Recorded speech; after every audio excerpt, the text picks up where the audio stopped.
Efesiërs 4 verse 25 tot en met 5 vers 2. Hier is 10 lewensriglyne om volgens te leef.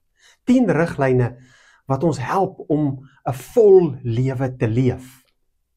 As ons by hierdie goed hou, dan is die lewe sommer net makliker. Lees dit gerus. Goed soos, moenie kwaad word nie, moenie kwaad gaan slaap nie. Wees lief vir mekaar. Lees dit gerus. Maar ek wil enetjie uitlig. En moenie die Heilige Gees van God bedroef nie. Want hy het julle as die eiendom van God beseël met die oog op die verlossing. In die middel staan daar, moenie die Heilige Gees bedroef nie. So bedroef ek hom?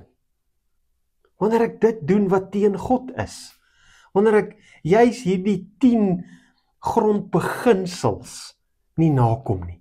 Wanneer ek dit nie uitleef in alles wat ek doen nie. Wanneer ek dit verontagsaam, is ek eintlik besig om die Heilige Gees te bedroef. En wanneer ek die Heilige Gees bedroef, dan is ek nie die eiendom van God nie. Want is die Heilige Gees wat my die eiendom van God maak. En God is 'n jaloerse God. Hy is jaloers op sy eiendom. Hy beskerm sy eiendom. Hy voorsien en versorg sy eiendom. So wil jy in die eiendomskategorie van God, 'n besitting van God wees, klou dan vas aan die Heilige Gees. Leef anders. Maak hierdie 10 punte jou elke dag se lewensbeginsels en anders sal jy kan leef.